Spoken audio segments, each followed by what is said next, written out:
प्यारे बच्चों, आपका स्वागत है हमारे चैनल SG एकेडमी पर। आपको नए साल की हार्दिक शुभकामनाएं। Happy new year 2025। आज हम देखेंगे क्लास 12 भौतिक विज्ञान यानी फिजिक्स, जो 2025 में आपका एग्ज़ाम होने वाला है यूपी बोर्ड का। उससे संबंधित जो लघु उत्तरीय, अति लघु उत्तरीय, दीर्घ उत्तरीय प्रश्न और न्यूमेरिकल जितने भी मोस्ट इम्पॉर्टेंट हैं उन सभी के बारे में बताएंगे, जो कि आपके लिए बहुत महत्वपूर्ण होंगे। आप इन्हें ज़रूर तैयार करें और इन्हें सबसे पहले तैयार करें, जिससे कि आगामी जो परीक्षा है उसके लिए आप बेहतर साबित हो सकें। और तो चलिए बिना ज़्यादा समय व्यर्थ किए हम चलते हैं अपने पॉइंट पे। ये जो आपका पेपर है, ये फिजिक्स का क्लास 12 का, वो आप जानते हैं कि 6 मार्च को आपकी लड़ाई निश्चित है। तो मैं यही चाहूँगा कि ये जो भी प्रश्न हैं आप सबसे पहले इन्हें तैयार कर लें। इसके बाद बाकी जो बचे हुए प्रश्न रहेंगे उन्हें आप छोड़ दीजिएगा। किसके लिए? केवल क्विक रिवीजन के लिए। ये नहीं कि एकदम छोड़ दीजिएगा।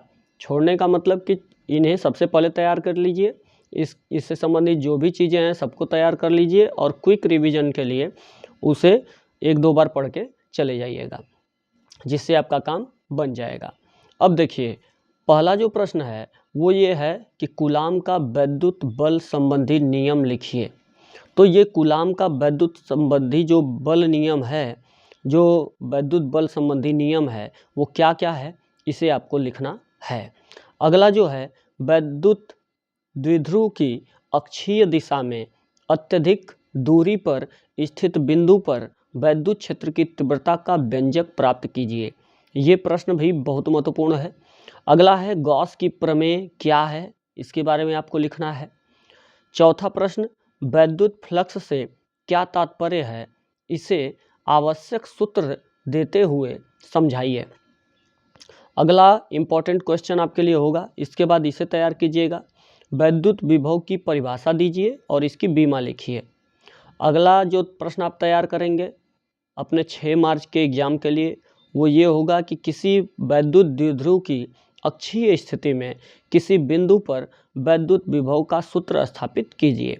इन सभी प्रश्नों को आपको तैयार करना ही है। नहीं तैयार करेंगे तो एग्ज़ाम में आपको दिक्कत होगी, आप पछताएंगे ही कि इन प्रश्नों को बताने के बाद भी हमने तैयार नहीं किया। और ये सभी प्रश्न वही हैं जो आप बताया गया था कि इन्हें सबसे पहले तैयार करें।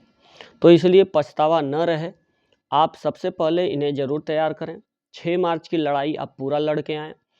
समांतर प्लेट संधारित्र की धारिता के लिए व्यंजक का सूत्र निगमन करना है, यानी व्यंजक का निगमन कीजिए। ये प्रश्न पूछता है। अगला जो आपका प्रश्न है वो आप तैयार करेंगे। इसके बाद, किसी सेल के आंतरिक प्रतिरोध से आप क्या समझते हैं।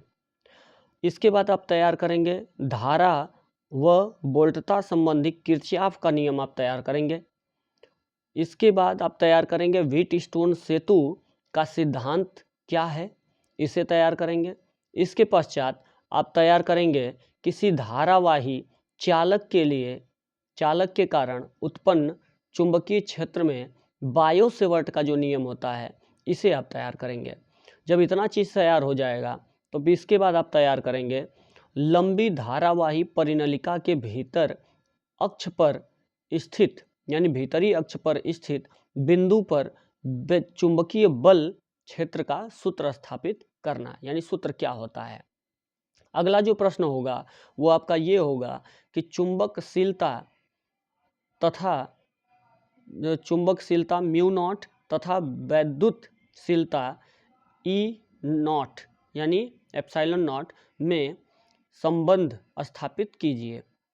अगला जो आप तैयार करेंगे, इसके बाद जब इतना तैयार कर लेंगे तो 14वां प्रश्न आप ये तैयार कीजिएगा कि बायो सेवर्ट का नियम समझाइए और इस नियम का उपयोग करके एक वृत्ताकार धारावाही कुंडली के केंद्र पर चुंबकीय क्षेत्र के व्यंजक का निगमन कीजिए।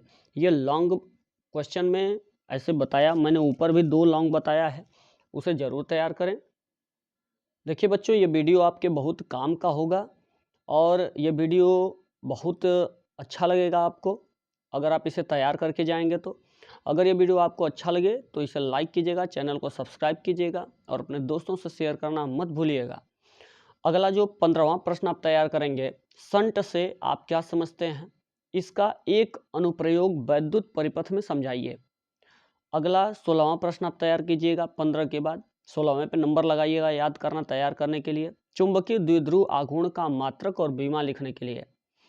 अगला प्रश्न आप इसके बाद तैयार करेंगे, अनुचुंबकीय और प्रतिचुंबकीय पदार्थों के परमाणुओं में क्या अंतर होता है। अगला आप तैयार करेंगे, चुंबकीय दृष्टि से पदार्थों को कितने वर्गों में विभाजित किया जा सकता है और प्रत्येक वर्ग की मुख्य विशेषताएं क्या होती हैं, ये आप तैयार कर लीजिएगा तो आपको कोई दिक्कत नहीं होगी। अगला चीज़ जो है, जब इतना आप तैयार कर लेंगे तो इसके बाद आप प्रश्न तैयार कीजिएगा कि स्वप्रेरण का अर्थ समझाइए तथा स्वप्रेरण गुणांक का बीमीय सूत्र लिखिए। इसके बाद अनोन्य प्रेरण भी महत्वपूर्ण होता है, अनोन्य प्रेरण गुणांक की परिभाषा दीजिए और एक व्यवहारिक उदाहरण भी दीजिए। इसके पश्चात आप तैयार करेंगे, वैद्युत चुंबकीय प्रेरण में लेंज का नियम क्या है।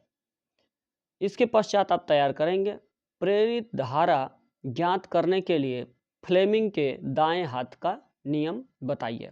फ्लेमिंग के दाएं हाथ का नियम भी बहुत इंपॉर्टेंट होता है। और 23वां आप तैयार करेंगे प्रश्न, विद्युत चुंबकीय प्रेरण संबंधी फैराडे का नियम लिखना है और एक परिनलिका के स्वप्रेरकत्व गुणांक का सूत्र स्थापित करना है, सूत्र प्राप्त करना है कि इसके लिए गुणांक का सूत्र क्या होगा।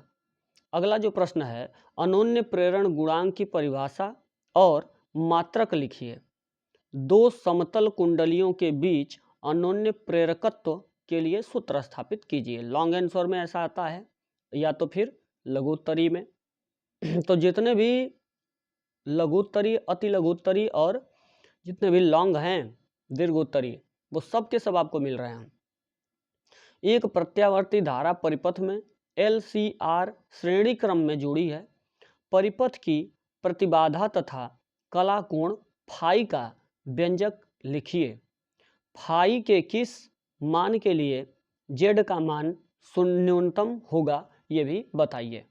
अगला जो प्रश्न है, प्रेरकत्व, धारिता और प्रतिरोध से संयुक्त परिपथ की प्रतिबाधा ज्ञात कीजिए और वोल्टेज व धारा के बीच कालांतर ज्ञात कीजिए।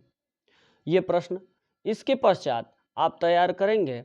जब इतना तैयार कर लेंगे तो फिर ये तैयार कीजिएगा 27वां क्वेश्चन कि वैद्युत चुंबकीय तरंगें क्या हैं, इनके दो गुण लिखिए।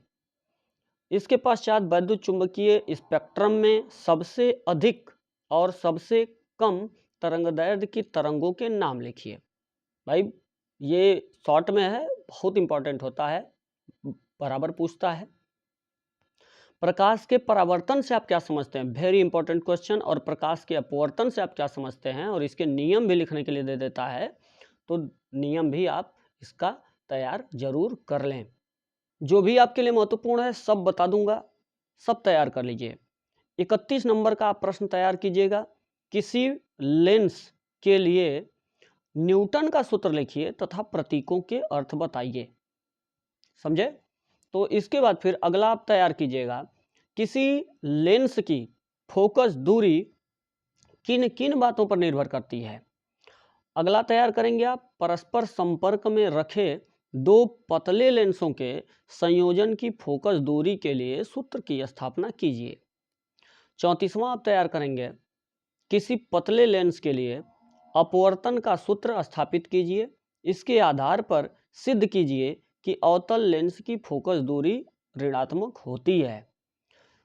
देखिए बच्चों, अगर आप इस चैनल पर नए हैं तो आप इस चैनल को जरूर सब्सक्राइब करें, जिससे आने वाली कोई भी इम्पोर्टेंट वीडियो आपसे न बचे, सब की सब आपको मिले, जिससे कि आप कंटिन्यू इम्पोर्टेंट क्वेश्चंस आप तैयार कर लें, आपको खोजना ना पड़े, न उसके बारे में किसी से पूछना पड़े।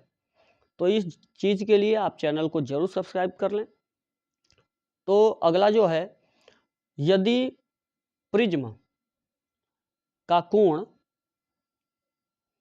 का का कोण तथा न्यूनतम विचलन कोण बराबर हो तो प्रिज्म के पदार्थ का अपवर्तनांक ज्ञात कीजिए। इसके पश्चात आप तैयार करेंगे एक अपवर्तनी खगोलीय दूरदर्शी में प्रतिबिंब का बनना, स्वच्छ किरण आरेख बनाकर समझाइए कि प्रतिबिंब कैसे बनता है खगोलीय दूरदर्शी में। अगला आप तैयार करेंगे 37 नंबर कि किसी परावर्तक दूरदर्शी का किरण पथ खींचकर उसमें प्रतिबिंब का बनना समझाइए कि प्रतिबिंब कैसे बनता है दूरदर्शी में। यह तो खगोलीय दूरदर्शी, यह परावर्तक आपका दूरदर्शी है। तो और यह भी बताइए कि अपवर्तनी की तुलना में यह क्यों उत्कृष्ट होती है अपवर्ती की तुलना में। अब देखिए अगला जो है आप इम्पॉर्टेंट क्वेश्चन आप तैयार करेंगे, तरंगाग्र किसे कहते हैं, उदाहरण देकर समझाइए। 39 नंबर है प्रश्न आपका इम्पोर्टेंट, हाइगेन्स के तरंग संबंधी सिद्धांत की व्याख्या कीजिए। 40 नंबर का क्वेश्चन, हाइगेन्स की द्वितीयक तरंगिकाओं के सिद्धांत पर के आधार पर तरंगों का परावर्तन की व्याख्या कीजिए। 41 नंबर जो आपका क्वेश्चन आप तैयार करेंगे वो ये होगा कि कला संबद्ध स्रोतों से आप क्या समझते हैं।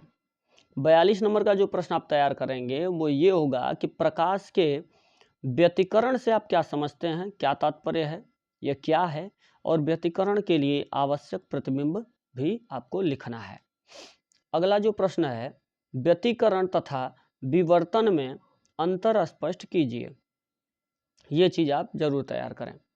इसके बाद फिर अगला आप 44 नंबर का प्रश्न क्या तैयार करेंगे कि एक पतली स्लिट द्वारा पर्दे पर बने विवर्तन प्रतिरूप में निम्नलिखितों की स्थिति के लिए व्यंजक प्राप्त कीजिए।